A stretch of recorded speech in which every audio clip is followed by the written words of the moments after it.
We are back once again. We got a lot to talk about. Commanders news, NFL news, maybe a little bit of NBA news I might kick it off with. But we are back once again. The Burgundy Breakdown is live, and it starts right now.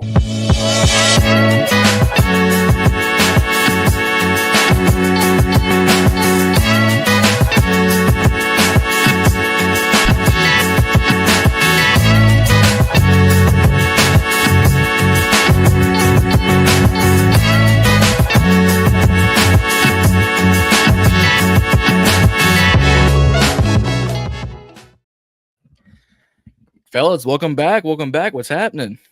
What's up? What's up? What up? Happy birthday to my man Jon. Appreciate it. What you like, 34 now? Man, shit. I feel like it's not. Nah, man. 23. LeBron MJ, you're 23. 23. And 2-3. But nah. One way to Ben Senate. Hey. Y'all remember the movie Money Talks with Charlie Sheen and and Chris Tucker. Chris Tucker. Y'all remember that movie? He was like, it's Mike from Michigan. John, Mike from Michigan. Funny. Hilarious. Go ahead. But no, we are back. But no, we back again. Another Wednesday time, especially Juan. Yeah. Wait, what happened? Definitely before your time. Juan has to be the youngest. So hold on, Juan. You were born in 06? Oh nah, now you're getting disrespectful. I ain't 18. I'm 20. About to be 22, bro. 03. 22. 03. 03. LeBron James rookie year. Damn. Oh Lord. I know that's still like, dang, you young, you know what I'm saying? Because you was like 46 by that time, but I was 46. And you called me young? No, 2003, I was 18, bro. Dang, I'm just heard of that one. 2006 and crazy. And Juan called me Unc? All right. Good. Shit, my daughters was born in 2006. That's crazy. Man, I was 4 years old. 3 years old in 06. I was an OG. I ain't that young. Respect. I thought I was still young out here, man. Y'all make me feel like I'm a for real though. I ain't gonna hold you. I thought I was still hip. My son 11, he'd be like, "Daddy, you're old." I'm like, bruh, like I'm really young for real. Apparently not. Okay. We can have that discussion right quick. So word on the street, the little list that they say. They say, so technically to us, y'all are big bro. Y'all not unks yet. And I'm still classified. I'm not no YM, bro. I don't care. But they try to classify us as that. And y'all are considered big bro. You know what I'm saying? Okay. So you're not really unk until like 50 something. Basically. Right. So y'all good. Respect. Okay. You got 12 years before I be unk then. Yeah, because I mean, look, if I was on this down like 15, all right, cool. But I'm 22, so yeah, y'all big bro. All right, I got y'all. I'm gonna chill out on the unk. Go ahead. John, I can't chill out on unk with John. John, you like 40 in the face. That's fair. That's fair. John like 45 in the face. That's fair. That's fair. But the moment this shaves, I remember last time I shaved, they're like, "What are you on right now? What are you on? What are you on right now? How dare you shave that beard?" So now you doing that, Z? That's what you want? Nah. Is that what you want, Z? Come on, man. Nah, I knew he was about to say it. Come on, man. Come on. Y'all some slack, but apparently not tonight. But yeah, though. What up, Herb? What up, Herb? We got the hot seat to talk about. We got Terry McLaurin talks to talk about. We got NBA little leaks. What you want to talk about first, John? You leading the way.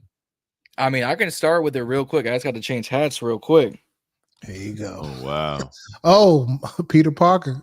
Go ahead. Peter Parker. Because Jeannie Buss done sold my Lakers for about a $10 billion stake to another CEO. So she made bank earlier today. Facts. It sold majority ownership. I forget the CEO. It's Mark some. It's another white man named Mark. But he done bought $10 billion in shares of the NBA dynasty known as the Los Angeles Lakers. We ain't been a dynasty for a hot minute, but you know what? It comes with LA, it comes with LeBron, it comes with Luka. It's worth $10 billion. Yeah, no question. Well, congrats to y'all on that. A couple of my friends I actually was a little happy about it and said they hope that signing, that buyout gets rid of Braun and Bronny. So we'll see. Bryant just catching strays. Hopefully Yeah, they could. Can they turn back to the Staples Center? That's what I grew up on, man. I don't know what That's what I this. need. They ain't had a yeah. aura in that arena since Kobe left, man. That 2010 Finals, Paul Pierce, Celtics. That was the best finals I ever witnessed. That's why Kobe's my favorite player because of all that finals right there, 2010. No I remember question. every game. My first 2K was 2010, I think. Okay. Kobe was like this on the jump. Yeah. But speaking of the bag, let's start out with Terry. There's been reports that Terry could get anywhere between 36 to 38 million a year. It was reported by Lake Lewis, Junior. Lake Lewis Jr. What's y'all thoughts on it? I know my initial thoughts was like, I mean, I want to see Terry get paid, but whatever it is, we can afford it. Just as we said, like Reedie mentioned, it could definitely be a steal in a couple of years. But it definitely would kind of make you feel like, all right, okay. I mean, we got him back, but 38, we'll see. Terry, a lot of money. It puts him in in the top 5. So how y'all feeling about if Terry pulls up the training camp, hopefully, with a bag like that? Man, I got a lot to say about this one because I'm not gonna say I'm conflicted, but I understand both perspectives. I'm kind of in the middle of it. Like I understand the side that's like just giving whatever he want. You know what I'm saying? Because he's Terry and he deserves it. But I'm also on the side where it's like Terry hasn't, like y'all were saying last week, and I know it's a touchy subject, trust and believe. Because anytime I speak on Terry, and it's not in a super positive way, or if it's not in the oh my God, love Terry way, if I say the smallest thing about Terry McLaurin, I get so I get what y'all was saying about last week, how y'all was bringing it up. Like Terry is good, we love Terry, but he's not Jamar Chase, Justin Jefferson. You know what I'm saying? And that's the kind of money that he is potentially commending. And I just look at it like, all right, cool. But now the expectation changed. I'm not gonna lie to you. Love him to death, man. My favorite player of all time now, right? And I never expected Terry McLaurin to have 1,300, 1,400 yards. Did I always wish he did? You know what I'm saying? So I could Yeah. put him in that top 3 discussion. Yeah, but now if you're getting that money, it's 1,300 minimum. It's no more being, lenient. It's no more, oh, he No had more this amount of 1,050. quarterbacks. Yeah, no Mhm. more. It's Yeah. no more. He had this quarterback, that quarterback. It's no more excuses at this point. If you getting 36, bro, that's Justin Jefferson and Jamar Chase. Those guys are on a whole other level. That's top 5 money. Yeah, I'm even fine with 34, 35. Like, bro, like, yeah, that's why I'm like, I love Terry, and I'm not opposed to him getting 36, $37 million. Give it to him. Because at the end of the day, who's really gonna complain? If we're winning, if he's performing, who's gonna really complain? Like, damn, we really just gave Terry McLaurin $37 million. Nah, we're going to first of all be happy for him because he deserves it. And Yeah. second of all, like Reedie said before we came on air, bro, they can finagle it, right? And this is gonna look like pennies in 2 to 3 years when the Lad McConkeys of the world and all the other young guys that's coming up, Brian Thomas Jr. and Malik When Neighbors when get Jeremiah paid. Smith comes So in the in the league. grand scheme of things, it's not gonna look like that much money in a couple years. But right in this present, it's a little tricky because you getting money that a 25-year-old Justin Jefferson and Jamar Chase are getting 26 with Justin Jefferson getting, and they're about to hit their prime of their careers. They're not even in the Yeah. prime of their careers. Terry McLaurin is 30 on the other hand, so that's kind of the little side was like, do you really want to pay him that much? Because he's 30. How much more of a ceiling does he really have? Can he really truly reach that potential of a 25, 26-year-old Jamar Chase, Justin Jefferson? So it's a situation where both sides you can kind of see. And me personally, just gonna leave it at this. I'm not opposed to Terry McLaurin getting 36, $37 million when we do pay him, and if it is that much money, I'm totally not against it. But I definitely seemed to be way off when I was saying, what was I saying, 33, 34? Because I was 33, like, 34. you Yeah. know what I'm saying? I didn't expect Terry to want to get this much money. But again, he's deserving of it. So we'll see. Yeah. I said this not even an hour ago with the Eagles Collective because we touched on this on our last live stream half hour ago. Is he worth every penny? Yes. Is he going to be the most productive dude on the field for us? Probably. Is he going to be worth the money for us? Yes. But the main thing, because he's stuck with us for 13 quarterbacks, 2 ownerships, 3 GMs, all the OCs in the world. He's stuck with us. So is he worth 30, 37? Because of that? Yes. So I think he's going to get 36, 37. No. HTTR process, give him a calm, cool 33.5. Give him a calm, cool 32. Give him a calm, cool 34. But once you get to 35, it's like when Dak broke the market for QBs. He went to 60. Once they got above that 40 mark, you went, oh, is he going to be worth it? When T-Law got his $55.5 million contract, we all went, him? Sunshine? Got that? So I think in the grand scheme of things, like Juan said, it's going to be a lot of money now and not a lot of money in the future. I just don't know if Terry's going to be that guy who's going to want to break the bank for a guy who's already going to hit 30. And by the time his contract is up, Jaden is going to need that $1 billion payday. What you think, Reedie? I mean, at this point, the elephant in the room is the elephant in the room. Like, you got to pay him. Like, it is what it is. Like, we can't sit up here and make excuses. Is he in the conversation of top 5, top 10 wide receiver in this league? Absolutely. Like, he's teetering on top 5 based off of his performance from last year. And I'm on record saying that if he goes out and has another performance this year with 1,400, 1,500 yards, 12, 13, 15 to 15 touchdowns, he has arrived. Like, and all of that, we could put all of that shit to bed we had before about the 1A, 1B, all of that talks that, went on in years past. Like, he is the mark of Mr. Consistency. Like, as a coach, all you can ask for is a guy to go out and continuously put things on film and to make plays and to get open and to produce for his team, which he has done at a high level. Has it been to the highest level of a Jamar Chase or a Justin Jefferson? No. Or even like Evans.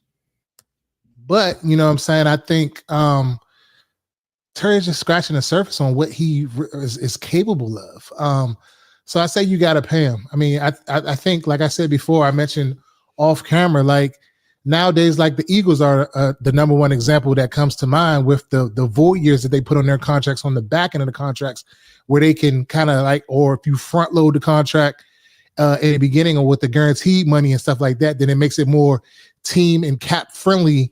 When those years get here or whatever.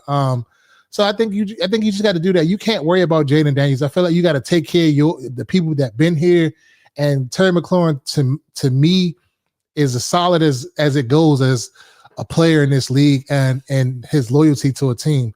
When he got the last contract, you know what I'm saying? Like, we thought that was a lot, and he played himself into this contract. So I think he definitely deserves it, like everybody else said. But just like, let's get this over with and done with. We can't go into training camp with this looming over our head.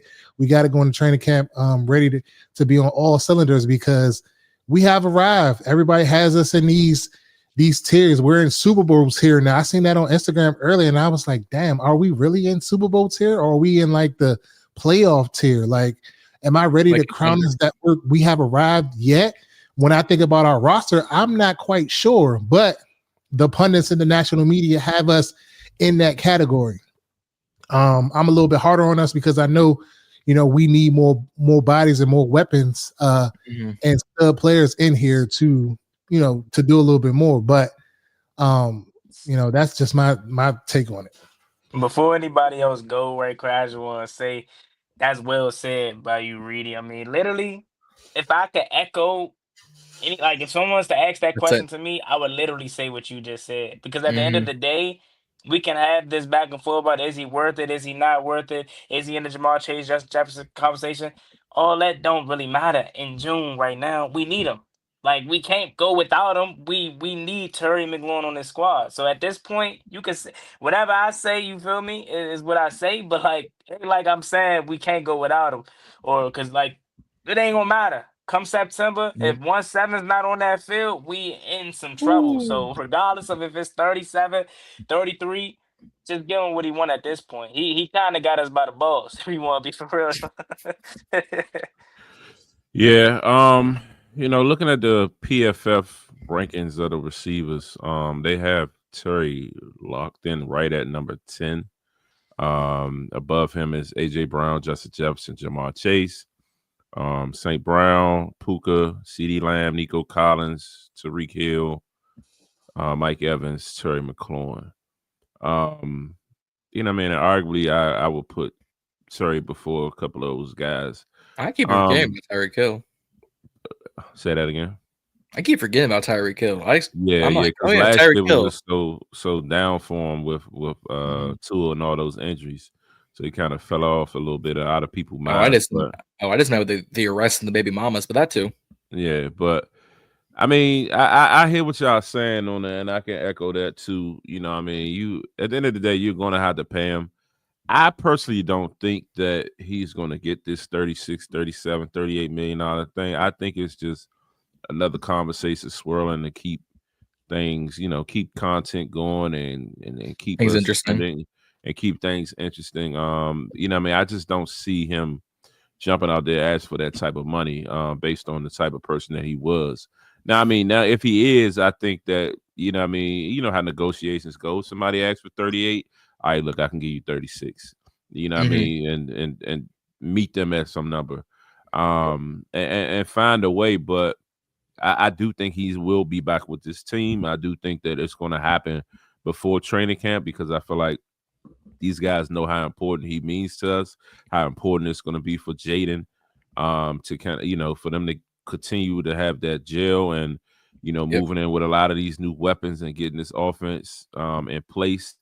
And things of that nature. I think Terry is a big part of that. So I do see it happening before training camp. But I really don't think he's asking or going to get this type of money. I mentioned in the text the other day, Lake Lewis is definitely one of my favorite guys out there. And, I feel like sometimes he does have bold predictions. I just feel like this may be another bold one. Not saying that it's not to knock him or anything like that, but I feel like it's a bold statement, and I just don't see it happening. There you go.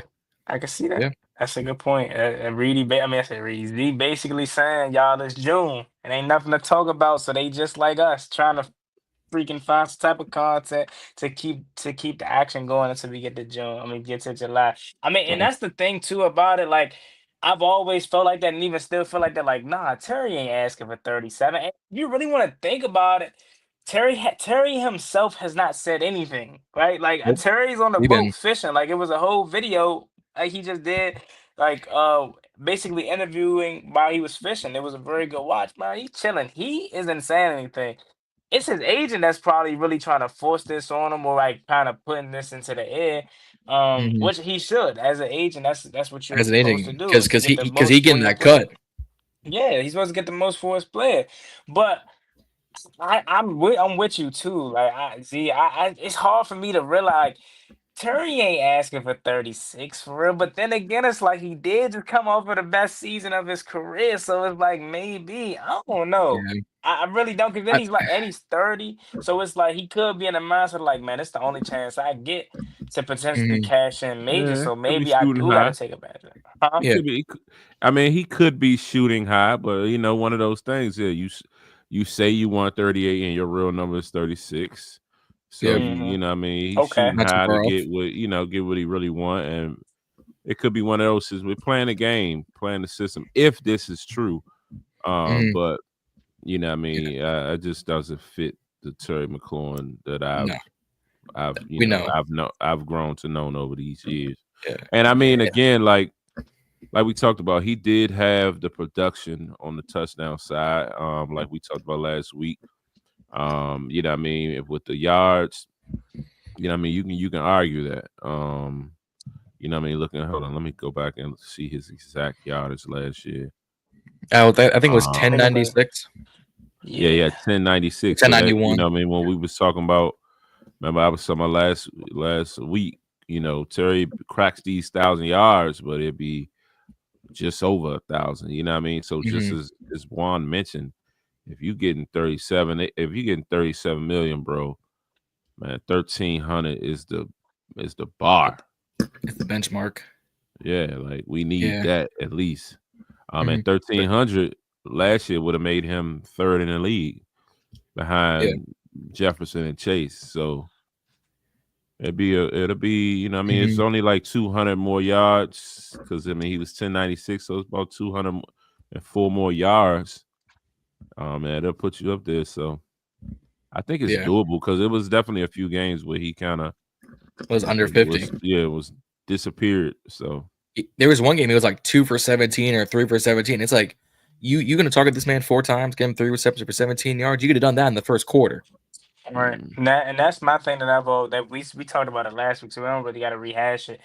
But that's my thing too, is like as much as we can, you know, kind of hold Terry to that, oh, he only got 50 yards a game in most games, some games, a lot of that has to do with the offensive coordinator because it's no way this is your number one weapon and you can't find ways to get him 4 targets in the first quarter. So it doesn't make sense. I think the big thing for me about paying him more is Zee, go back to that top 10 that you had on PFF. So it's like Jamar, Jettas, Puka, Nico, Mike, CD, AJ, right? And I think I'm missing a guy. You said St. Brown? I'm on St. Brown, thank you. Son guy. Yeah. Outside of Mike and Nico, because Tampa Bay and Houston, for what they are, they're smaller markets in the NFL. Name me another number 1 wide receiver where the biggest thing about him is that he's fishing in the offseason. He's not at parties. He's not on boats with strippers like Stephon Diggs. He's not getting arrested like Tyreek Hill. He's not getting away with murder, up for grabs like Antonio Brown. He's not making big money moves. He's not buying sports cars. He's not going on big podcasts. He's not having any controversy with law enforcement. Name me another one wide receiver. He's not having baby mamas. Not having no baby mamas. Like again, like one Tyreek Hill in Miami. Like name me another number 1 where the biggest knock on him is that he's going fishing and he's getting married. Yeah, and it says here is the toughest player to rank on this list, regardless of where he lands. He's simply a high-level receiver. He leads the league with 89 contested catches since 2020, and a cumulative WAR of 1.31 over the past 3 seasons, ranked 7th among wide receivers. So if we scroll down on this list, it says tier 3. No, scroll up. It was a tier 3 to tier 2. I want to see tier 2. Tier 2. Slow down. All right. Was it 9? Who's 9? As Mike. 9 is tier 3. It was Mike Evans. Okay, go up. Okay, we got Tyreek Hill. Nico. We got. I'll give Nico a 9. He's broken out these past 2 seasons with CJ. Terry's better than Nico Collins, bro. Right? Yeah, he's fast. So this is the thing with Puka Nacua. Came out, had an outstanding rookie season, did his thing. Amon-Ra St. Brown, the same kind of thing. I slightly give Terry the edge based off his consistency. So if the argument is going to be said that in the national media that Jaden Daniels is not a top 5 quarterback because we haven't seen him do it for multiple seasons, then we have to take Puka Nacua out of it as well. So we can't pick and choose when we say that someone can be rated or looked at as a top 10, top 5 talent in this league. But for a quarterback, but then in a wide receiver put a guy at number 5. It just doesn't make sense when he had 2 years in this league. They said that you need to see it multiple years, 3 and 4 years. But they're and that's what these pundits are saying. They're saying top 32. I mean, yeah, top 32 ahead of the 25 season. So they're just ranking it. Okay. Is this one of every season?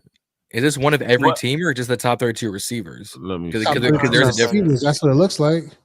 Okay. Because I'll say if it's because obviously Jamar, Amon-Ra, Puka, CD, Nico, Tyreek, Mike, Terry, and then Drake London, Malik. One receiver for every team. I think Garrett. T. Higgins on here, so it's not one for every team. It's not. I think Terry is around 7, 8 range. If I had to rank. Facts. 7, 8 range. If I could have a soundboard, I would put the fire emoji because what you just said, you just dropped the gem. Because like that's the thing, Puka Nacua, obviously 1,400. Terry has not sniffed that, but what did he do the second year? Right. Like you know what I'm saying. So again, the consistency issue is like that's why for me he's better than Nico Collins. Nico Collins had a damn good year last year. I think Terry and Mike Evans deserve some more respect. Yeah. For sure. For the consistency, Mike Evans is the consistency. Yeah. Now, if we're going off of just outliers, they had a great season, then okay, yeah. But even CD Lamb being at number 6, he didn't have a great year last year. You know what I'm saying? So I feel like even says it dipped. Yeah, so I feel like it's skewed a little bit. What's the WAR acronym? The war. Yeah, what is it? What is it? I forget. I knew what it's something among receivers. Yeah, I used to know it. I don't know it. Wins above replacement is what I mean. So it's used to evaluate a player's performance and determine how many more wins they contribute to the team compared to a replacement level player at their position. So it basically says how valuable are you to the team? How many wins would they get more with you on the team than versus on the team? But I can see. Go ahead, Juan. Now you go ahead. What you about to say? No, what I was about to say, basically, I can kind of see like why the apprehension to kind of put Terry up there. But we still had to take in consideration, 12 quarterbacks he went through before we got to Jaden Daniels, or however many crazy number of quarterbacks. And to have that consistency, it's low. Like we said, like we mentioned last week, it's low 1,000 yard season. He's just barely getting 1,000 yards, but like that's still 1,000 yards. You know what I mean? So I think the other part of this, like with a lot of these lists, is most of these receivers have compliments. So like go back up to the top because I'll list you because I'm a football guy. So go all the way to 1, and I'll show you why. AJ Brown, now it's Devonta Smith. That's his compliment. Justin Jefferson has Addison, and I think he had a 1 year with Thielen as his compliment. Jamar has got T. Higgins as his compliment. Down to 4 is Amon-Ra. He's got Tim Patrick and J-Mo. Puka had Cooper Kupp, now has Devontae Adams. CD had Brandon Cooks, Jalen Tolbert. Nico Collins had Tank Dell and pretty much everybody now. Tyreek had Travis Kelce and now Waddle. Mike Evans has Chris Godwin. Terry has no one. Insert a replacement level. Now he has Debo, but you know, but compared to every guy on this list, I just named you almost 2 receivers in each organization. I do you one better. Even if we go back to Santana Moss, he had a Pierre Garçon or D Jax. That was the tail end. That if you go Moss, you got to talk like before then when Moss was in his prime. What do you want, Anthony Armstrong? Yeah, that's what I'm saying. Like if you're gonna use that, you got to talk about those guys because Moss when we had D Jackson was so nice with it though. When we had D Jackson, Garçon, Moss was on the tail end. He was getting cut and brought back. I remember they released him and then they end up bringing him back right before camp or some shit like that, like twice. Mm-hmm. Gave him the D Hall treatment. Yeah, and even someone said you could say Jahan wasn't doing all that much to be his compliment. So it was still Terry and then everyone else. Whereas these guys have a 1, a 1, and a 1B. Like Tell me Chris Godwin wouldn't put up good numbers on some other teams, but he does better because he's got Mike. Now, Tampa Bay is just riches in wide receiver room. Tez Johnson, Mecca Ibuka, Chris, Mike. The new receiver. McMillan, yeah. Too. Yeah. I thought Scotty Miller was like that too. Shit. So like even with Chris out, you've got 4 guys that are going to step right in to take that production. Outside of Randall L. What'd you say? They took it back to Randall L. Go ahead. That's who I was going to mention Antoine Randall L, but I know he was more of a punt returner here, and he didn't want to do it for real. He wanted to be used like a receiver. So yeah, but I give Terry a season where he has a true compliment, and we'll see what the production is. But if it's still that just over 1,000, then this list might be right. But if he puts up 1150, 14 TDs, averages like 11 yards a catch, you got to put him in that tier 2. Man, that's why I keep saying like this year is going to be the mark for Terry. So like once we get through all this contract situation, because obviously he's still going to be playing on his current deal this year anyway. So that new money is going to go into effect next year, and minus whatever bonus he gets, he probably get now. But it's going to be a true mark of like where he really stands as a receiver in this league, a top 5 receiver in this league. If he can replicate what he did last year and take it up a notch, he's definitely knocking on the door to hop into that window. Yeah. And the fact that his most consistent QBs was the year Taylor Heineke was leading us, and then a rookie year Jaden are his 2 best seasons. When he gets a quarterback for a full season, he puts up these better than 1,000-yard seasons. He doesn't have that for what is he going on, year 6? So 4 of his 6 years. Where at least Mike has had somewhat of consistency. I think it's year 7. He got hit. Yeah, this year 7. He going into year 7. He got his extension because it was a 3-year extension. Yep. On his first full year, when he got in his 4th year. Yeah, but remember he was a 3rd-round pick, so he only got, I think, a 3-year contract as a 3rd-rounder. Right. So that would have 72 mil, or was it 68? I think it was. His extension was 3 years, I think 68 or 72. Was like 72, but I'm talking about his rookie contract because he was a 3rd-round pick. That's only a 3-year contract. Word. So yeah, first round is 4-year with a 5th year option. 2nd round is a 4-year. 3rd to 3, 4, 5, and 6 I think are 3 years, or no, 6 and 7 I think are 2 years. I didn't know that. It goes down. That's how Rodriguez kept becoming a restricted free agent. It's the reason why like Shador signed a 4-year contract is because he negotiated for that 4th year, being a 5th-round pick. Free my man Shador, man. Yeah, I agree with you, Herb. I think we should pay him now and just get it out the way. It is what it is. Figure that shit out down the road. If you got to pay Debo, if you got to pay whomever, Laramie, you got to pay whomever. Figure that shit out down the road. We got another 2 years before we got to pay Jaden. They better pay him at year 4 if they smart. Yeah, 3. Just extend shit. Yeah, maybe next year extend his ass.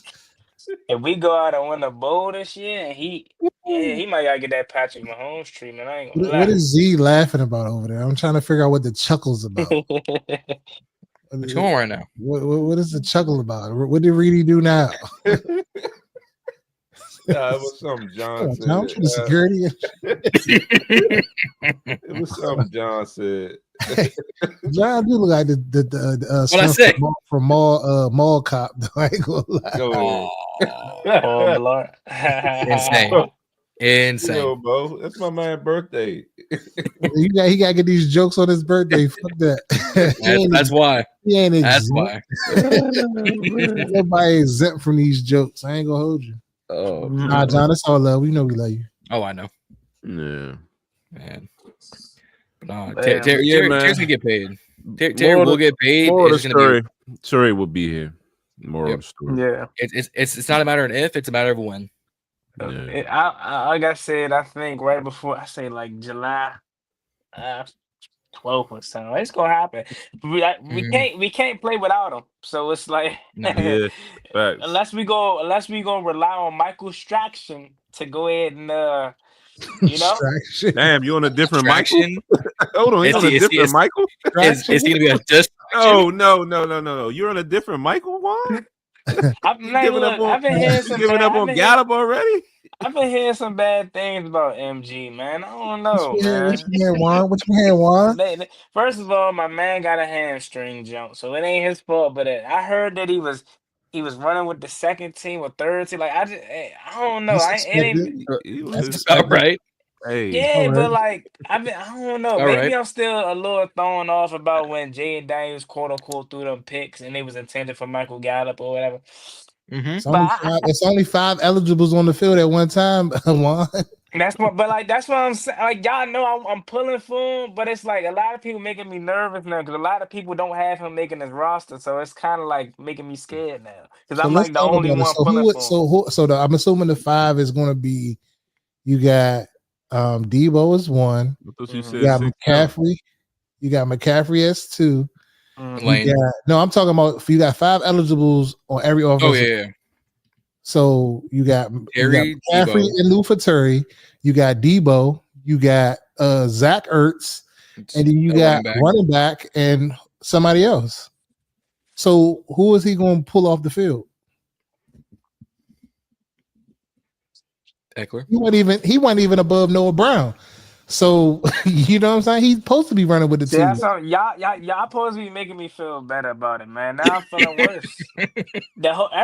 I have not seen a single person outside of me believe in Michael Gallup making this roster, bro. I believe in him. I said I was with you. Michael, you're not Reedie hopped on the train. Okay,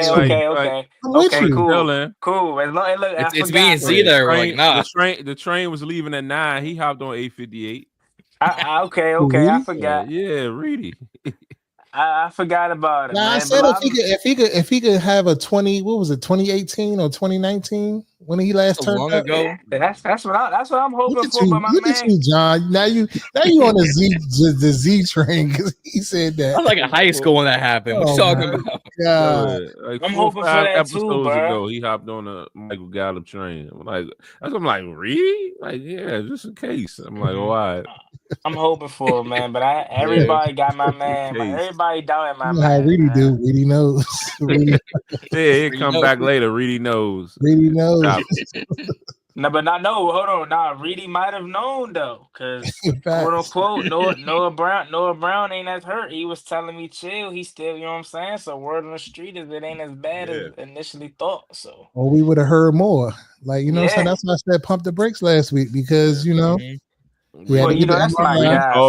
Reedie called me yesterday. You know, if you look at Noah Brown, like if you look at his story and what he's been posting, he hasn't been on anything spiritual. Now he said he ain't been posting nothing, around that. And I'm like, hold on, well, he ain't dropping no quotes and no spiritual nothing. John 3:16. Yeah, he like, nah, he ain't. He just posting regular shit. Like he gonna be at this camp or something he doing. I'm like, all right, Reedie definitely. I reported that to Z before they even came with before the media came out with it. Yeah, he knows. He knows, man. Wait for that segment on the Burgundy Breakdown channel. Reedie knows, man. According to Reedie's sources, who the fuck are Reedie's sources? Go ahead. Twitter. Who need Ian Rappaport when you got Reedie knows, man? I'll tell you. Reedie be scrolling that X feed. He be refreshing. Putting 2 and 2 together. Okay, all right. So 2 + 2 is what? Okay, all right. This makes sense. I bet. Hey, all I'm ready for is when Michael somehow gallops his way back in the retirement home. We already know. Stop what you doing, John. Stop what you doing. What you mean? Stop what you doing, because my man, he gonna be out there. On the retirement line, he be out there. Is Henry Ruggs still in jail, or they let him out? I heard he got released. He did a special. I've seen he did a special. So he did a special release for the Hope function. So I don't know if he's officially out or if they're like, you're going to this on a special notice, and then you said we putting your ass back in that cell. So if he gets reinstated, would y'all be open to signing him? He was one of the fastest guys in the league at the time. He was fast for a reason. That's what got him in trouble. I mean, I'm always a guy that wants to give people second chances. He seems like he's very remorseful. What he did, what happened. You know what I'm saying? He said he wanted to sit down with the family and kind of like let them really see the true Henry Ruggs and who he really is. So I would be open to that. I'm big on second chances. You know, to people because people make mistakes. Stuff happens. I definitely would. If it was me.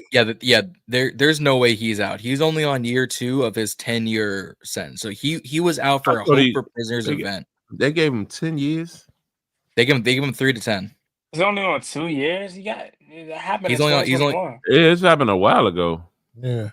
It happened in 4 years ago. But he was sentenced in 2023. We know how slow this is. He was in jail. That's time served. Yeah, you get this from when you were. Yeah. So he already did 2 years up until when he got sentenced.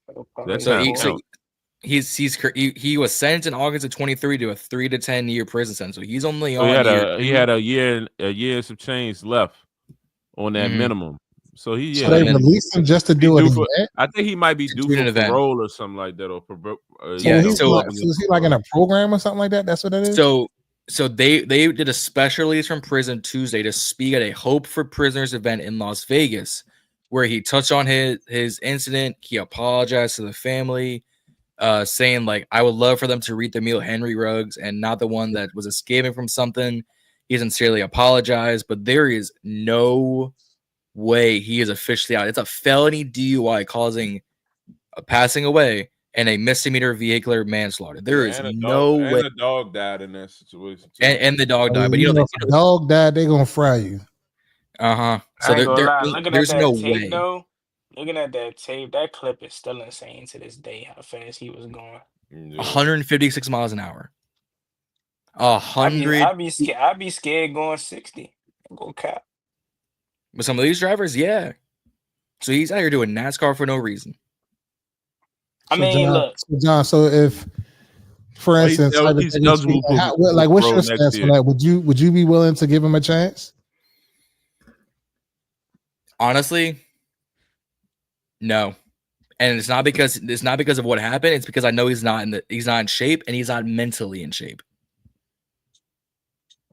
There's no way he's been focusing on football because he's been focusing on trying to be sympathetic, trying to get past what happened. He apologized because he was running from something when that happened.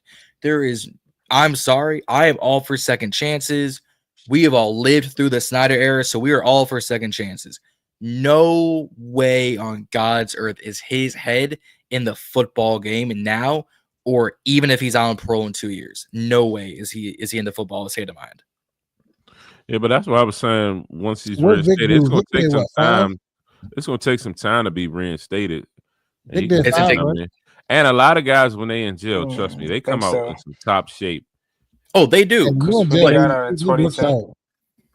Yeah, I ain't saying he working out football shape. Well, maybe cardio wise, maybe. But I'm just saying, cardio wise, maybe. Here's the thing about it, though, and I know you brought up the Michael Vick situation. I think he got it in 2010, maybe, or something like that. Who said Vic?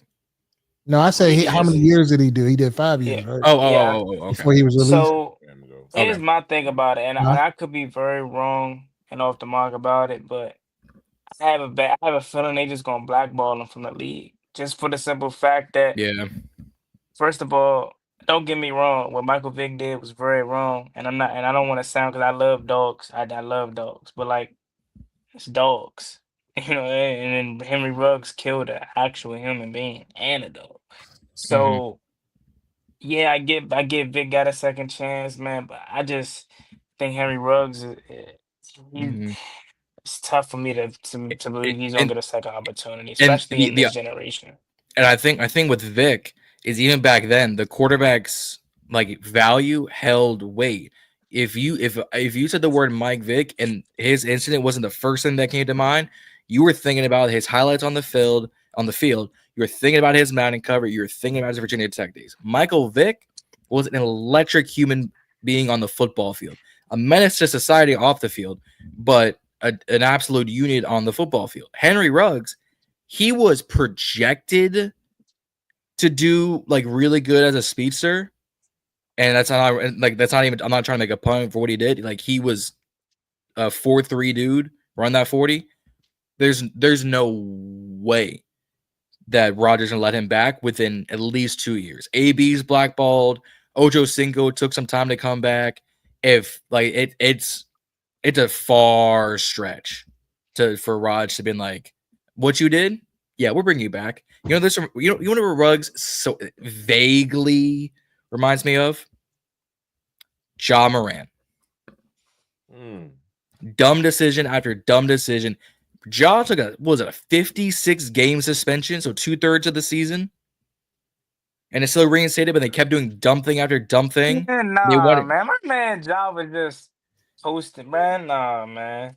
I ain't saying what Ja did is right, bro, but come on, bro. Ja came strapped up for the wrong reasons. I don't think you can compare them situations. He killed somebody, bro. All Ja did that's why I said vaguely. I don't think those are in the same stratosphere. How many? And I get it. I think with Ja Morant, it's just, bro, you a public figure, you a basketball player, you in the NBA, you gotta uphold this image. But bro, how many regular people just post guns or normal people just walk around with guns? And I get Ja Morant isn't no normal person, but it's like, come on, when you comparing those two situations, bro, nah. Yeah. And that's why I feel. Go ahead, Juan. Nah, I was just got to just rant for. So that's why Ja Morant's supposed to be the face of the league. I'm not saying he didn't harm harm himself by doing the situation, but that's why I feel like they kind of blackballing him out of the league or trying to push him out of the league because I'm not saying it was right. Him already. Yeah, I'm not saying it was right for what he did. Don't get me wrong, but yeah. Ja's a baller. Trade him to the Wizards. Trade him to the Wizards. We'll take him. You want his career to fall off? No, we'll take him. We'll build around. You took Jordan Poole. You saw what happened. Yeah, what I was about to say was a bunch of picks for him. I'm not being unsensitive to the you guys mentioned that he took a life. Okay, yeah, every life is valuable. I'm on that. But it was one night, a mistake that happened. No prior situations. No prior situations. It was no patterns of misconduct with him or whatever. Nick Saban came on record saying that he was a great kid, vouched for him and everything. So like, right. I feel like he made a mistake. Like he's a young kid with money, like come from nothing, don't have no money. He gets money and you want to show out. So I kind of could empathize with him, but I empathize with the family as well that lost their loved one. But at the same time, like he's a young kid and kids make mistakes. Like and I'm just looking back at my life. I did a lot of dumb things. I've gotten behind the wheel drunk before. So who am I to pass judgment on somebody because he killed somebody? God just was with me and I was lucky enough to not have killed someone or gotten an accident or something like that. People go to football games every day, get pissy drunk, get in the car and drive. So nobody you can't tell me like, what I'm saying? Oh, this, that, the third, because like if it was you or if it was your family member, you would, the NFL is one thing, but I'm just saying just to kind of like want to like push that narrative of keeping him down is like, I don't necessarily agree with it. Like, you know what I mean? Like, I feel like after a certain point, if you serve your debt to society and you're remorseful and truly remorseful and you're trying to work on yourself, you deserve a second chance. Like, that's just how I feel about things like that. Now, if it was my family member, would I feel like that? I don't know. But from the outside looking in, like, I'm one to want to give people second chances. Like, I'm a firm believer in God, and God gives us chances every day. We sin every day. So, and I don't want to get super religious on here, but I'm just saying, like, that's just my thought on that. Yeah. Okay, I understand that. And that's understandable for sure. Yeah. Does he deserve a second chance at normal life? Of course. But we're talking about, and I don't want to get religious or fuck it, I'm gonna do it. He's black. We're already, and John, I don't mean that, you know what I'm saying? Right. I'm sorry, I'm trying to be serious, but we're three honorary. My man John, Billy Gang Kush. But nah, Three-fourths of us up here are of color, and we know this society is against us already. We are at a disadvantage every single day. So of course we can sit up here all day and say, yeah, he deserves a second chance. He deserves a second chance. Should he come to the Commanders? But realistically, bro, second chance at life is gonna happen. But in the NFL, that's cooked, bro. They're gonna use this against him so much to keep him from coming back into the league. If he was of a Mike Vick status, correct me if I'm wrong, but Mike Vick already was like that with Atlanta before he even got arrested. So he already had Right. some experience and whatnot wrapped up. So and it's Michael Vick, game changer. It's just Henry Ruggs. Had this been, I don't know, freaking Julian Edelman, Lad McConkey, any white receiver, my opinion probably would be different, bro. But nah, man. They ain't gonna get that young brother another opportunity at the league. At life, yes, but at the league, I doubt it, man.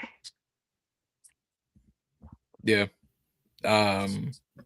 And I wasn't trying to make that. I was Ray Caruth messed it up for everybody. So Ray Caruth. Oh wow, yeah. That's a deep pull. That you went in your bag for that. Who's Ray Caruth? My face said it all, huh?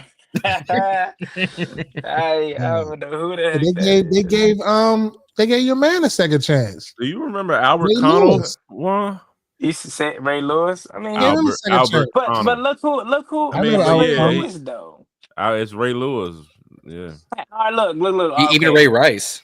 God forbid anything. God forbid this happen. Like I wish Ray Rice ain't bounced back at all. That's man. Yeah, but on tape, you can't. Yeah. The thing about it though is that situation. I still remember that to this day. But like that situation is fishy to me because they only acted because it got out.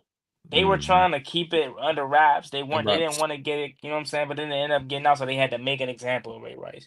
Kareem Hunt did the same thing. You know what I'm saying? Like it's different case. But in Kareem's case, he's back in the league with like a chip.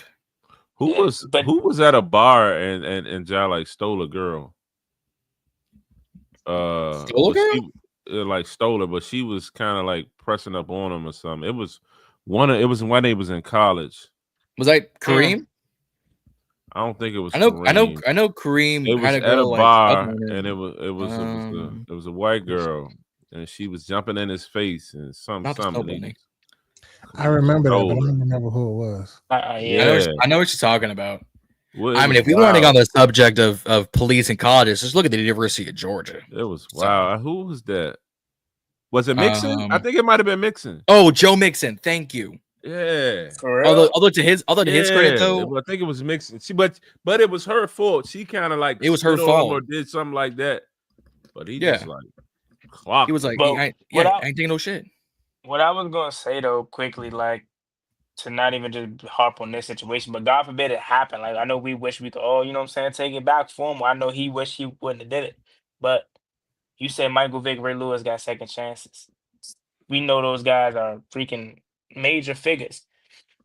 If Henry Ruggs did this now, after putting up consecutive Pro Bowl seasons, maybe all pro seasons, and had really good years, and in his fifth year, he did a situation like this, does he deserve a second chance in the NFL? They probably would be more lenient to give him a second opportunity potentially, but he ain't do shit really. So it's like Ruggs, unfortunately, is in the boat. Like Juan said, if you put up good seats, it's exactly what the KC wide receiver room, Xavier Worthy and Rashee Rice, they both had car accidents and one of them hurt or killed someone.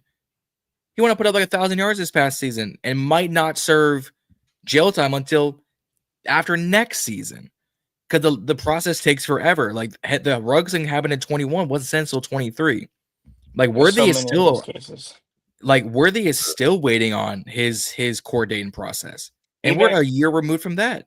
Even whatchamacallit, bro. Jamin Davis. Deshae Everett. Like, did y'all see that Shador just got a ticket?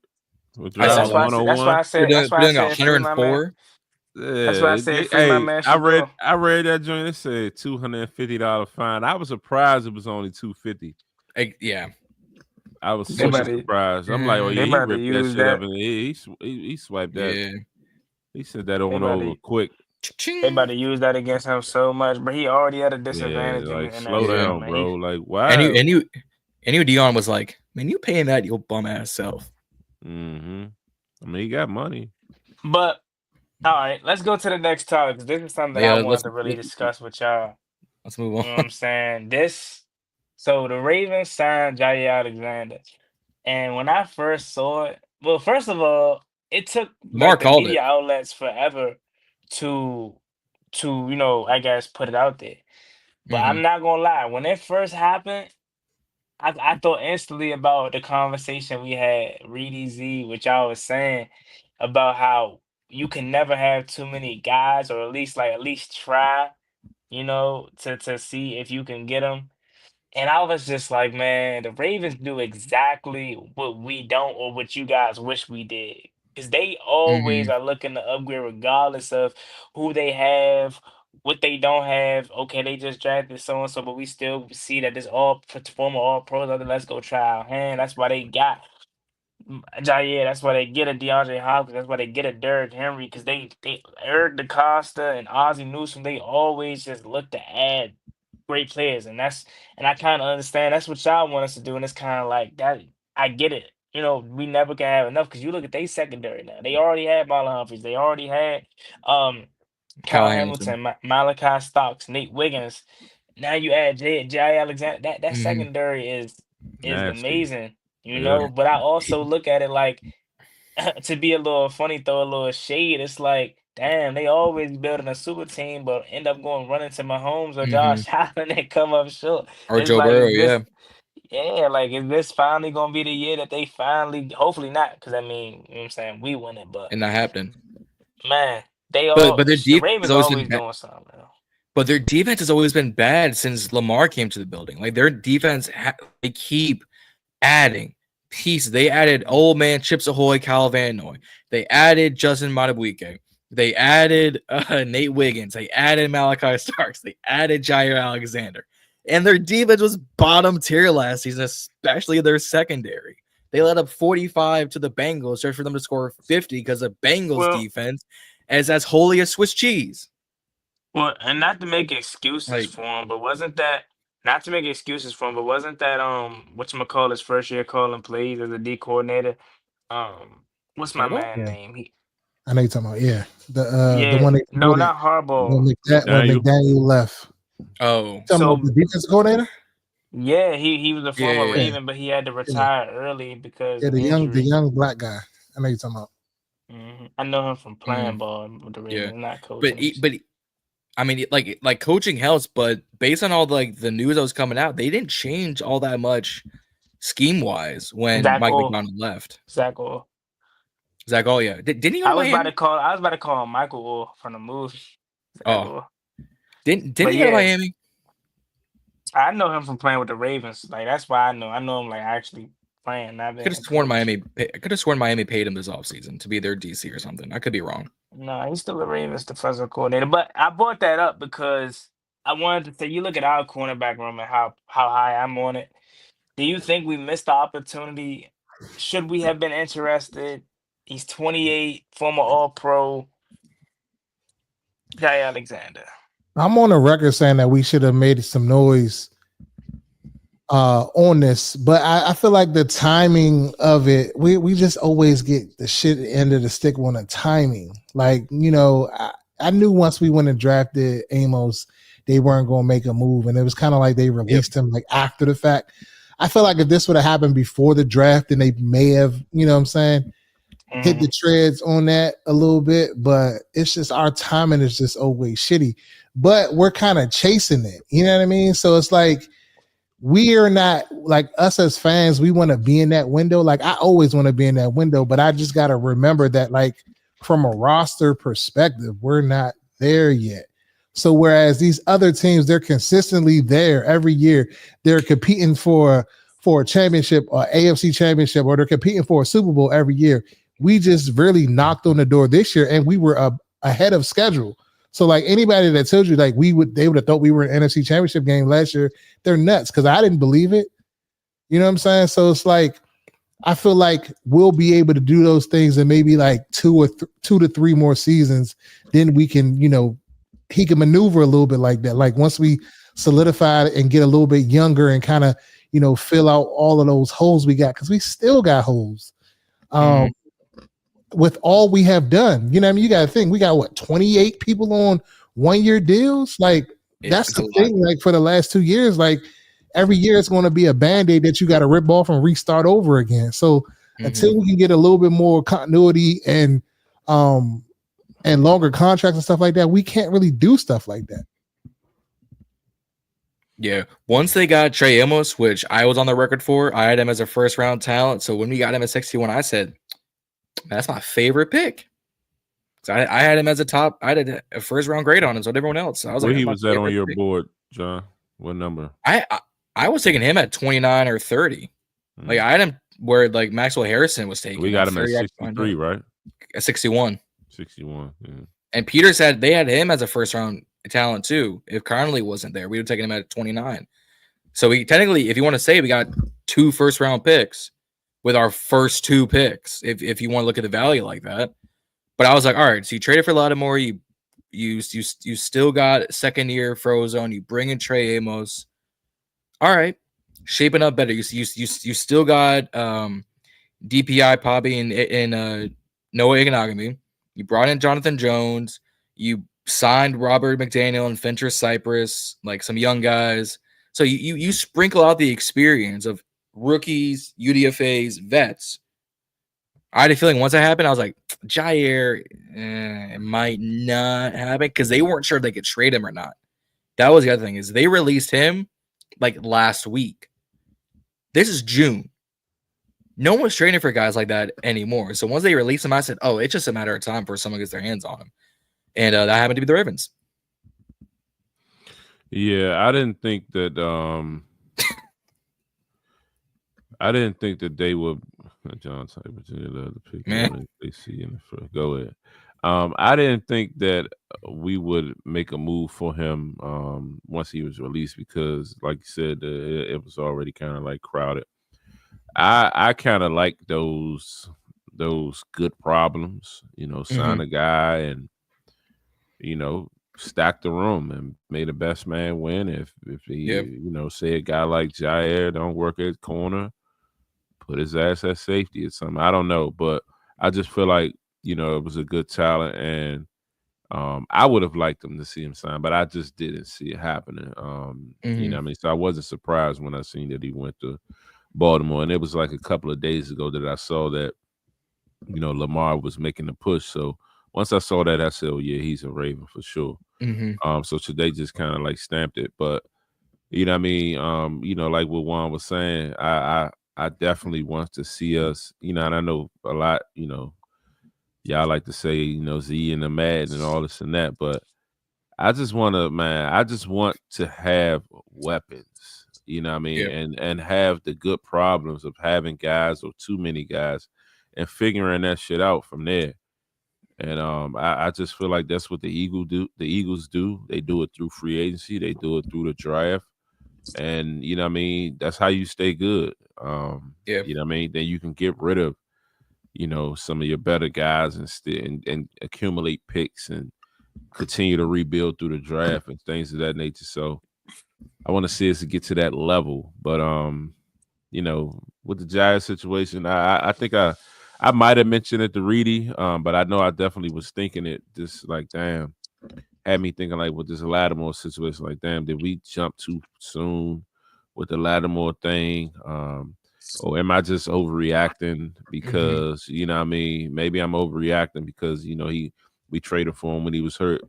I mean, I can't lie. Before they even started talking about him looking, springy and like he got himself under, back under his feet. Yeah. Just from the clips myself, I was able to observe that. So I mean, he looked like he could. Looks a lot better. Be healthy. So we'll see how he pan out, and I hope he does because, you know what I mean, we bet a lot on him. I mean, I know it was mid-round picks, but in the grand scheme of things, we're banking on him to really be that number one guy, and it'll just make the defense so much better. Mm-hmm. You're on mute. You muted. I said, but am I the only one that's not necessarily sold on that? On Lattimore? Yeah, on like this. Yeah, I kind of got. I'm bracing myself. It's like part of me is like wants to drink the Kool-Aid, but then the other part of me is just like, nah, just wait. Well, y'all hit what I said last week. I was like, shit, sign him and find a way to trade Lattimore if you need to or something. Remember I said that last week. But they were saying on 106 that Lattimore is better than Jair. I think so. You're not the only one. A lot of the fan base is through with Lattimore, but I'm not. I'm not through with him. I'm not through with him, but I'm just like cautiously optimistic. Yeah. That Asburn PTSD, man. That's all it is. That's all it is. Exactly what that is. That's exactly what that is. My biggest thing, and I said it last week, I said it on the last stream an hour ago, I said it last week. You know, we kept saying it. Give Marshawn a full off season to get healthy, to get the playbook, to get with his teammates, the whole night. We traded for him in the middle of the season when he was hurt. He even said he was timid coming into the building. Give him the off season. Yeah, he already looks better. He said, "Look, that sounds like a Reedie take." I got a question though. I think I've already asked that, or I think I asked would y'all have traded for him. But looking back on it, did the Saints bamboozle us? Do y'all think Adam Peters knew he was hurt when trading for him? Because he had to. I mean, he had to. He had to. Because they have to tell you that, right? They have to tell you, and they get physicals. Yeah, and he got he got like somebody over there with the He was on. Yeah, he was on. What's the name before? He was already out. Yep. That is a good point. He was. So they knew that. But what I think happened was I think he was hurt, and they anticipated him coming back. Maybe the diagnosis maybe was a week or 2 weeks, and then he might have re-aggravated it or made it worse, and it lied. That's what it was. He lied, like he said. He was rushing back to make. He said he was rushing back to prove AP right that he made the right decision in trading him. So that was the point. I think he was lying and saying he was ready, and then he was really hurt. Which in the grand scheme of things, I ain't saying it's right, but I definitely understand. I'm that type of person. I do feel like I'm very hard on myself, so I can kind of understand. Like if somebody's putting trust into me, like if someone was to be like, "Hey, yeah, want to go do this for me?" You know what I'm saying? I'm going to want to execute and don't want to make no excuses for. I'm gonna get the job done, whether I'm hurt or not. So I definitely understand. He probably was hard on himself. Like, hey, look, they took a chance on me. I want to show them that they made the right decision. So not trying to give him the benefit of the doubt, make excuses for him, but I definitely can understand where he's coming from. And I really like when he talked. I like that he took accountability. It's something about that that I just love. He ain't say, yeah, I was hurt. Like that's the reason why. Nah, he owned up to it. Like, bro, I was forcing myself back. I tried to make some happen. So forth. Like whatever I just said. I don't know what that I just said. It's late, but yeah, like I'm rocking with Lattimore, man. And after this year, if he's bums again, then it's like, all right, cool.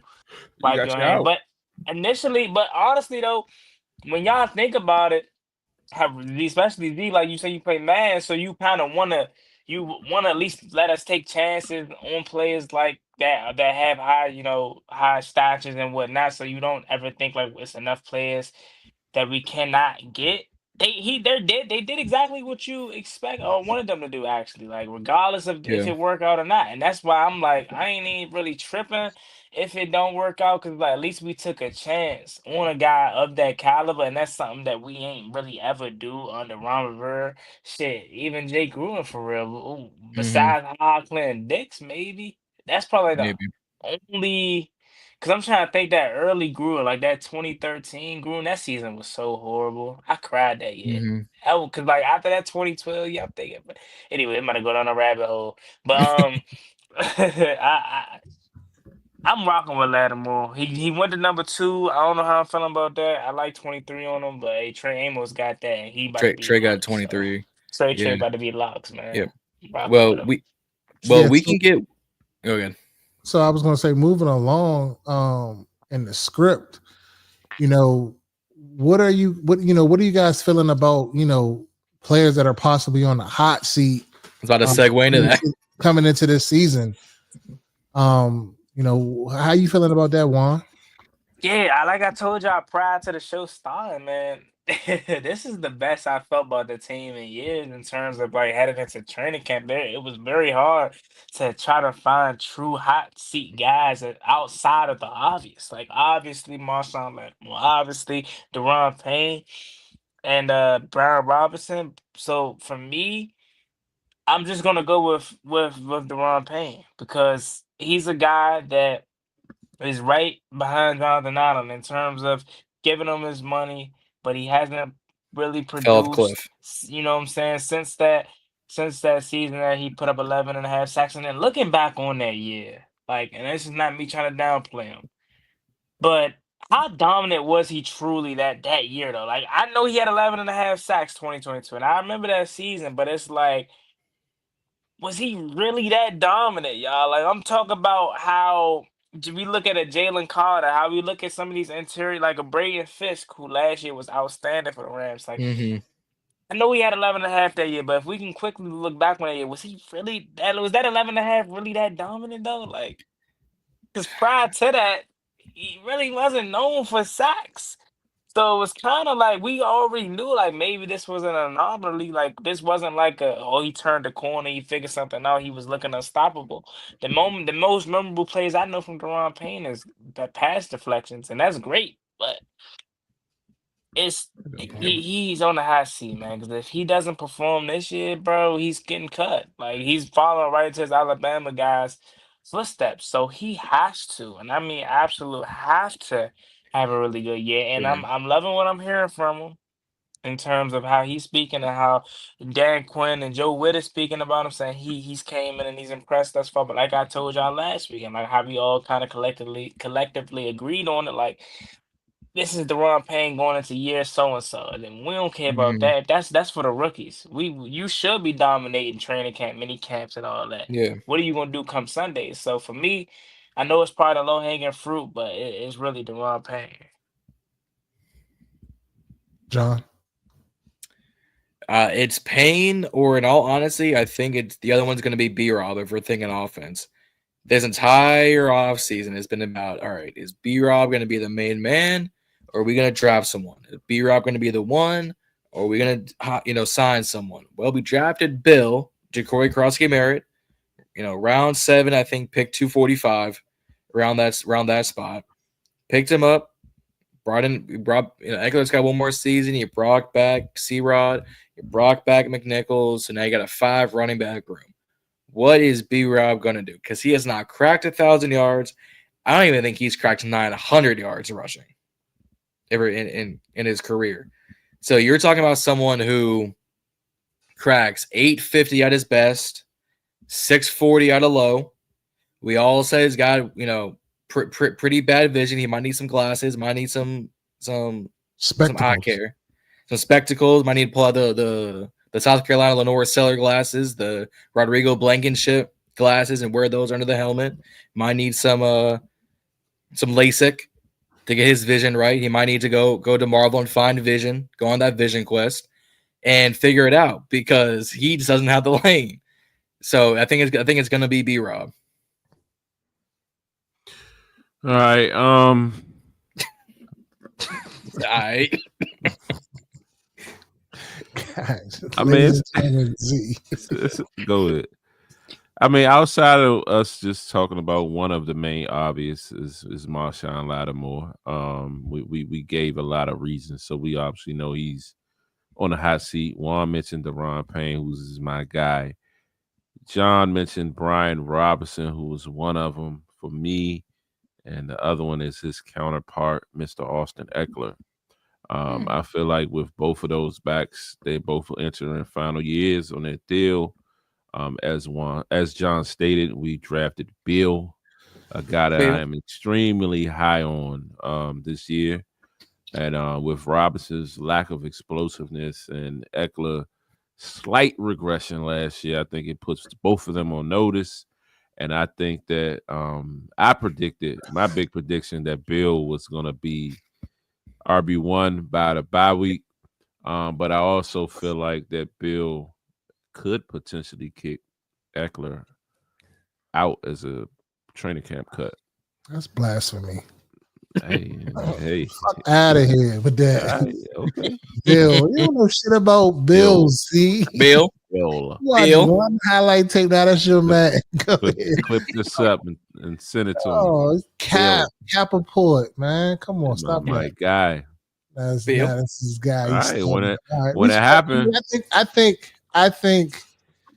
do think that Bill is going to be a good player. Like but I'm not ready to kick Austin Eckler out for Bill. Like if anything, Jeremy McNichols though. I ain't gonna lie, Eckler is crazy. Right, like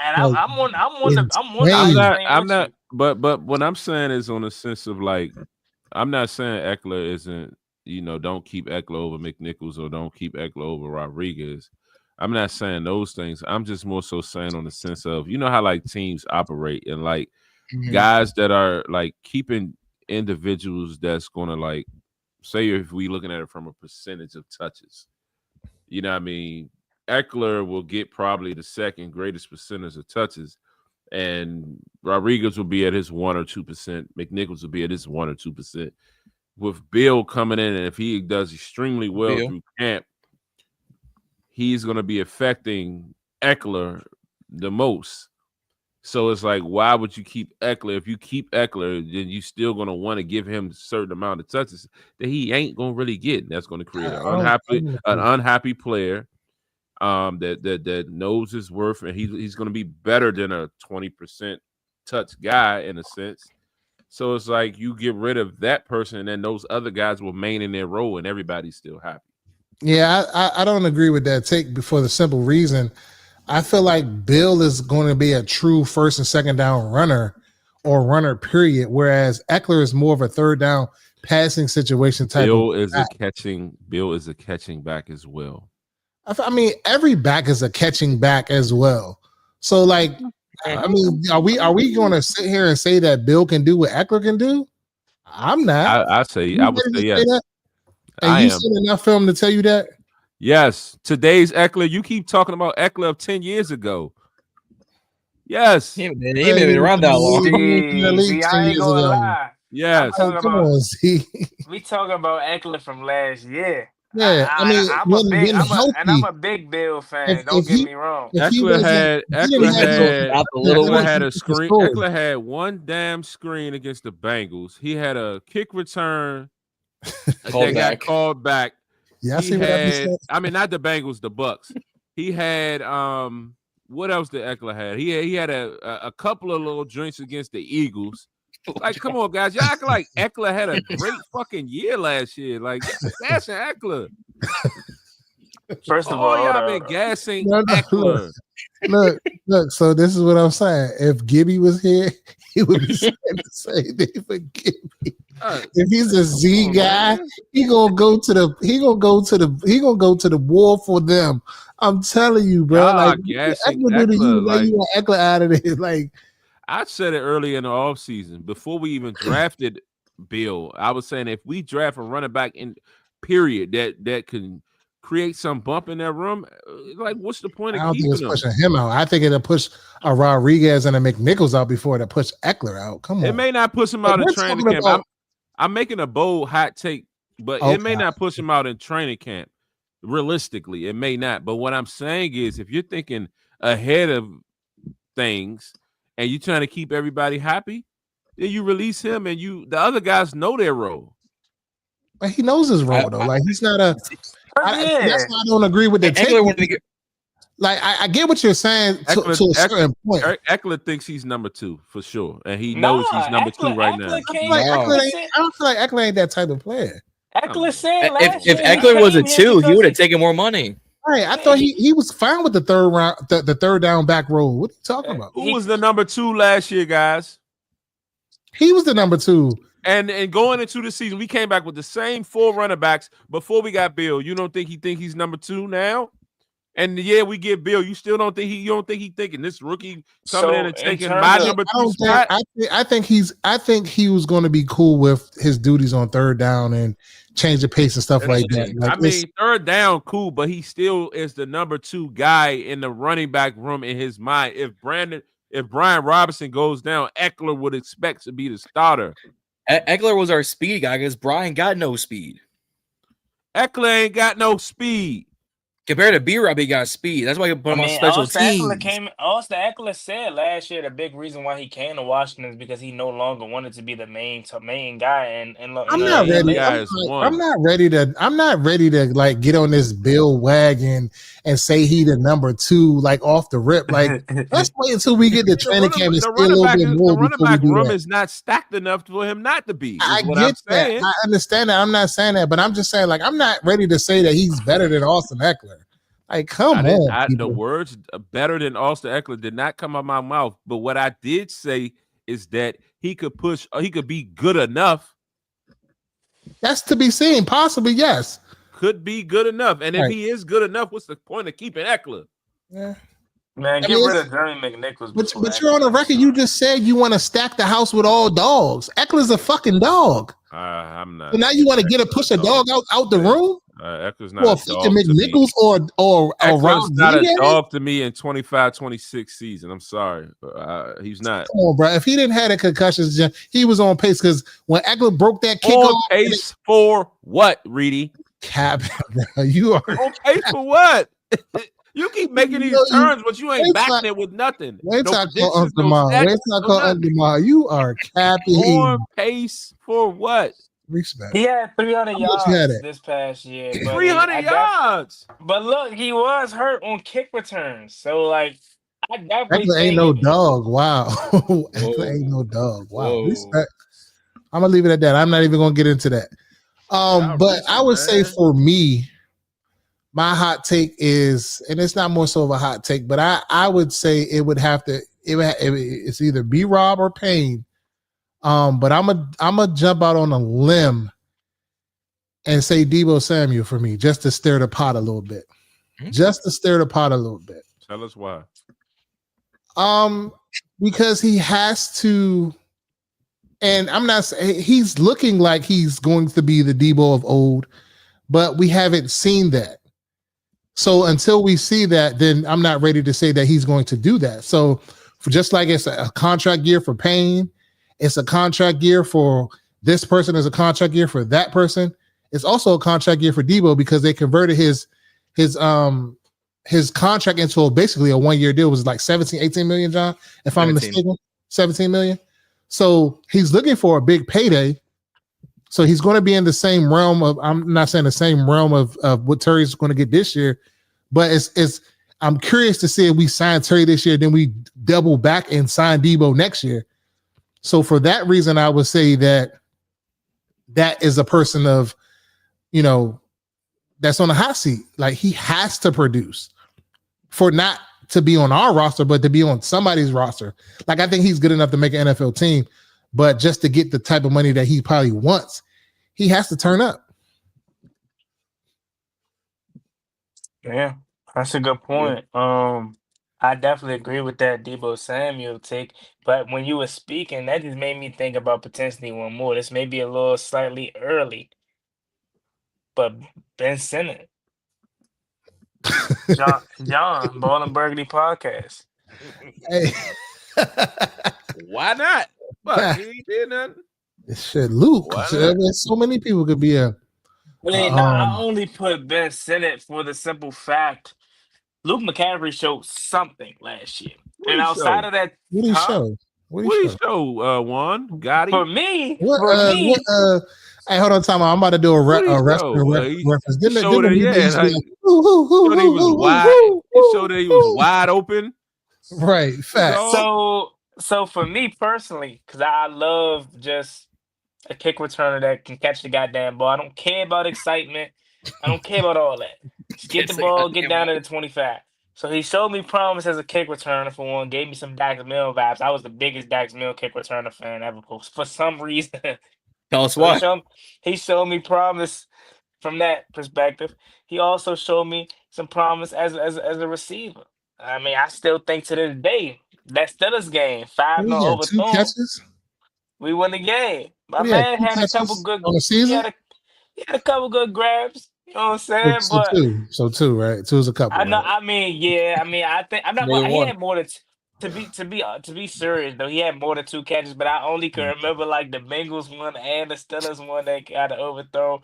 But anyways, Ben Sinnott is somebody that had more hype coming out of his draft class than Luke McCaffrey. That's why I'm like less harped on. Like I don't really care that much about Luke in terms of like he pressing him to perform because he's only 3 years in the receiver game. Like he's new to it, so I'm not really pressed about him. But it's like Ben Sinnott, he kind of gave me Cole Turner vibes because I was a huge Cole Turner fan because they was hyping him up, saying he was gonna be this, be that, be that.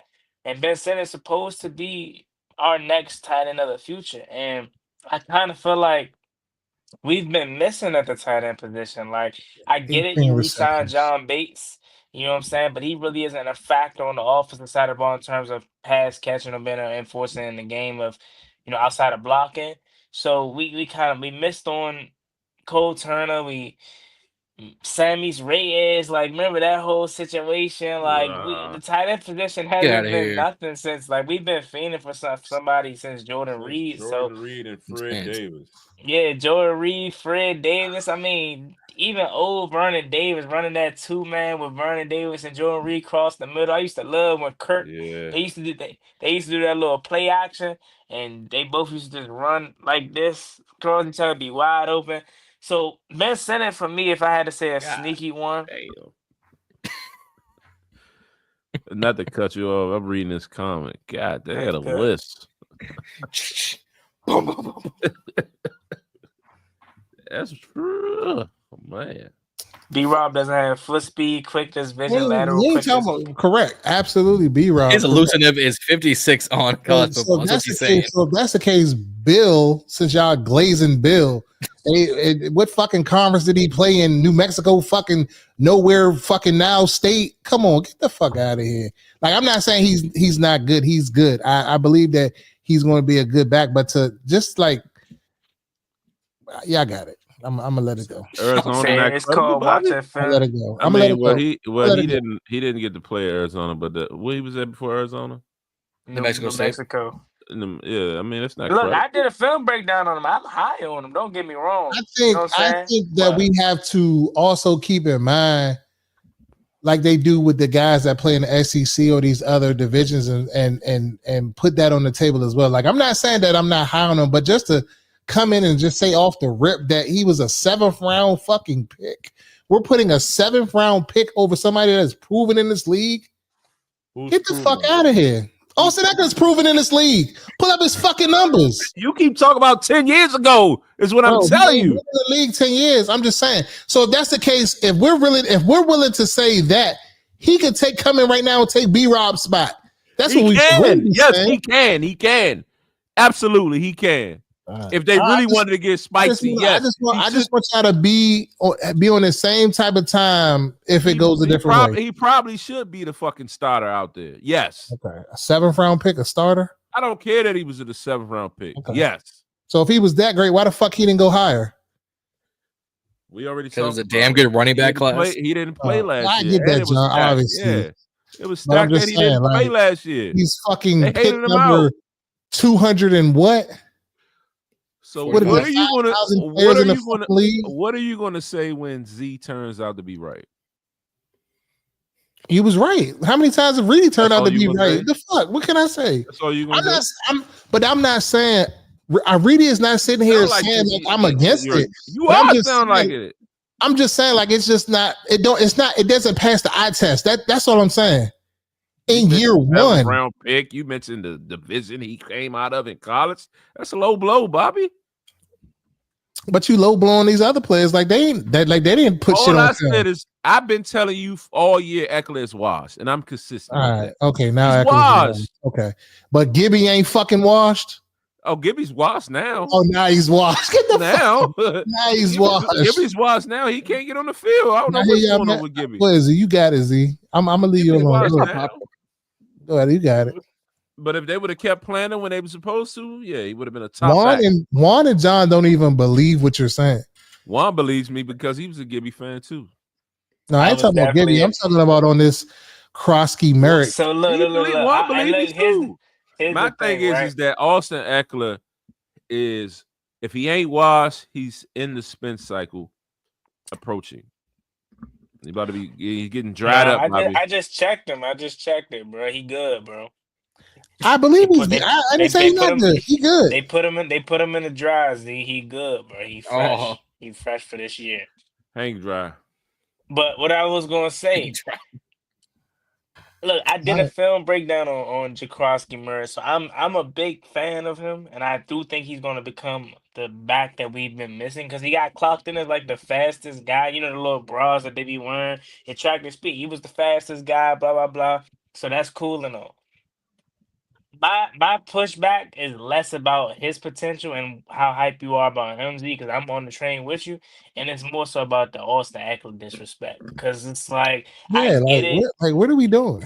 I get it. He only had 300 yards, but it's like Eckler isn't a guy. He's the prime example of, if you don't watch the games and let the box score tell you, then you're going to just run with the narrative that he ain't do nothing.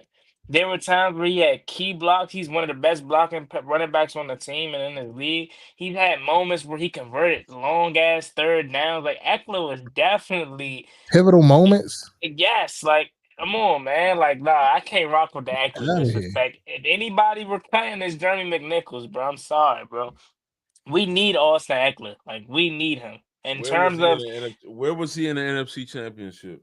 Where was the whole team besides Dayton Daniels in the NFC Championship? He the only person that showed up. The turning point of the game was when Austin Eckler fumbled. No. That was one of the turning points. Reedie know it. That's why he looking like that. Reedie know it was. If you want to go with, bro, yeah. It was a turning point. Come on, guys. Can't believe y'all saving Eckler Austin.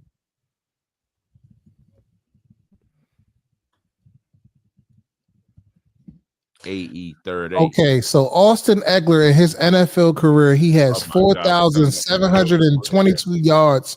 He averages 4.4 yards a carry. He has 43 touchdowns. Okay, last year he had 367 yards on 77 carries, 4 touchdowns.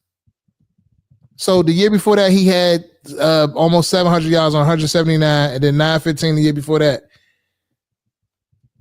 Jacory Krosky Merritt, one season in 2023 where he had 1,100 fucking yards and 17 touchdowns. The rest of his years, 4 touchdowns, 5 touchdowns, 2 touchdowns, 186 yards, 164 yards, 433 yards. I think I will put my chips in the basket of a guy that is proven in this league at this moment.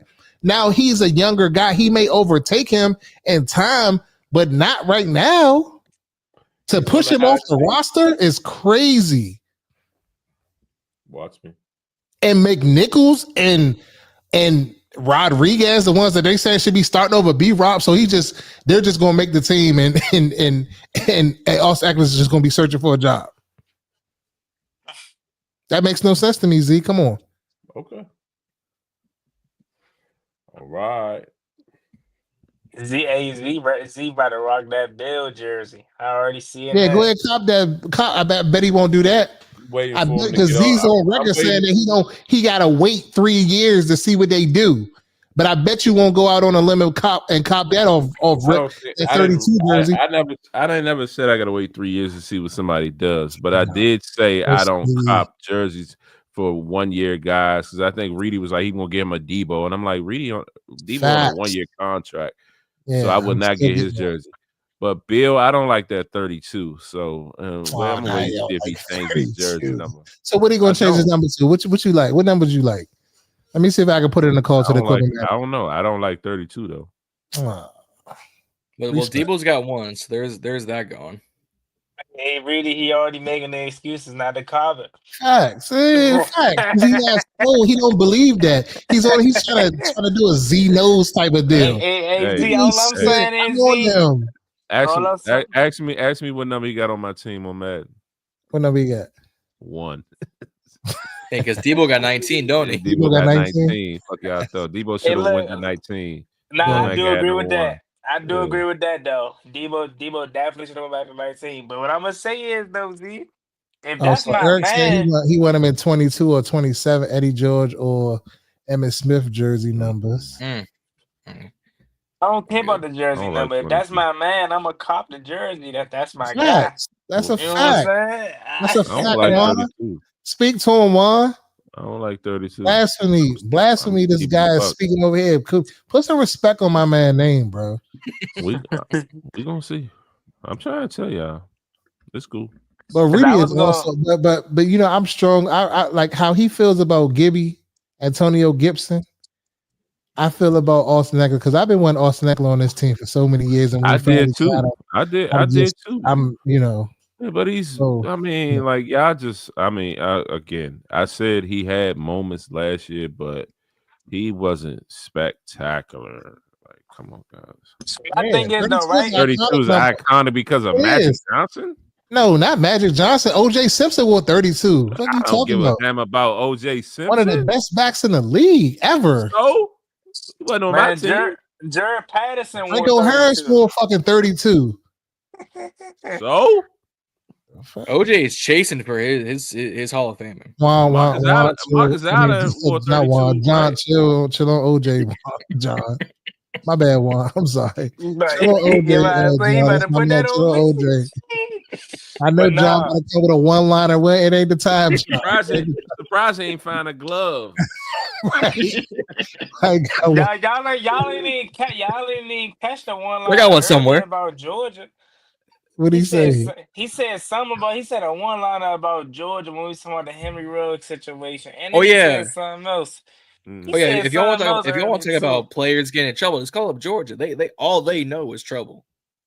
Nah, the one about Chips Ahoy Van Noy was wow. Hey, bro, when he said that, I almost lost it.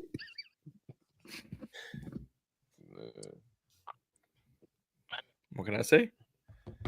I'm gonna tell y'all the one I was laughing at over here.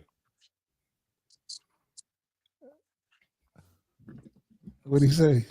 I'm gonna say it over here. How you gonna say it over here? All right, respect. Good. So we got anything else we want to touch on? After me and Z just had our little argument. I mean, that's right. Yeah, we covered everything. I made it for last. I knew that was gonna get your blood pressure up. Good. Yeah, I'm telling you, I've been saying it all offseason. I'm gonna say it on every episode I get a chance. So Z rage baiting then, huh? I'm serious. I'm telling you. Nah. I'm telling you, I can see it happening. It could I think it's just it could be a courtesy cut. I'm a big fan of Bill, and I'm high on him just like high on him too. I do think he's going. I think he's going to be. You know, I'm like in the same boat as you with that. When you lose me is out of McNichols, Rodriguez, and Eckler. You're picking Eckler to be the one to be cut because you feel like he's a threat or he's more valuable to the offense. That would be the bigger reason to keep him opposed to McNichols and. Like per your other takes, like I mean, you're all saying that you want to have the most talent, the most weapons. I feel like Eckler's a weapon. Damn straight. I don't think he's that much of a weapon. He's the only one. I'm seriously. I don't think he's that much of a weapon. Last year I thought he was going to be all of the things you guys are saying. But after last year, I just was like, I'm done with Eckler. But he was hurt. Oh, he was hurt. So you're only as good as you on the field, and he's always hurt. So your best ability is your availability, huh? Availability, yep. Eckler's the one with the touchdown celebration, at least. It's a tough crowd. These Commander fans, boy. Man. Oh yeah, we got to control. We should have got Chubb. We always get rid of people a year too late or something like that. Yeah, we should have got Chubb. We should have. Watch what he do. We got a crowded back. We should have. We definitely should have got Chubb. Now if you'd have said Chubb, then I would have kind of, I wouldn't have gave so much pushback. You know what I'm saying? Like, yeah, he could push out B-Rob for real. Chubb would have been our number 1. And healthy. We're talking about unhealthy Chubb. 2. And Bill number 3. Bill. But yeah, nah. No. And I think that just about covers everything. Yeah. On the agenda for tonight, yeah. Another show in the books, fellas. One day we're gonna be on the radio. But yeah, make sure y'all like, not with share, the way Reedie be cussing. Zee get my blood pressure bull, and I gotta go find some blood pressure medicine now. Go ahead. And kick us off the airways. Shout out to the lady in the courier yesterday. She told me I had a nice voice. She told me I should be on radio. It was crazy. I said I got a podcast. I said I got a podcast. She's like, I'm gonna go on there just to listen to your voice. I'm like, wow. She was going smack. Went smack at me. And she was my mama's age. It was crazy. Am I greasy if I say I can't confirm that? Because I wasn't kind of like confirm if she was really going smack on that. Hey, I was like, I had to hit her with it, man. My wife she asked for the number. I was like, my wife would not like that. My man immediately went home and told his wife because he ain't got time. I called her on the way. I'm like, look, you need to. I called her on the way. I'm like, you need to step your game up. You know how Fred be. You on your toes. I got some cougars out here after me. They saying I got a good voice and they want me to sing. All right, Zach Wilson. Man, try to say I'm on my Barry White. Zee in the car is like, man, this ring feeling a little loose. Just spin this thing. Go ahead. Well, yeah. But nah, though, man. Thank y'all for tuning in and keeping us on our toes this episode, entertaining us, because you know what I mean, without y'all definitely keep us going. But make sure as well that y'all like, share, subscribe for all of our channels: Reedie and Zee, Ballin In Burgundy podcast, Juan Gotti talking sports. Happy birthday to my man Jon, and congratulations to Juan on 10K. A huge achievement. Now he on road to 20K. So make sure y'all sub us all up and stay tapped in. Every week we're gonna bring y'all the Burgundy Breakdown. We actually just created the channel, so we're gonna be rolling it out soon as well. So pretty soon y'all be able to subscribe to that channel also. But if my guys don't have nothing else, then go ahead, Reedie. I'm Reedie. I'm Zee. I'm Jon. And I'm Juan. And we are the Burgundy Breakdown.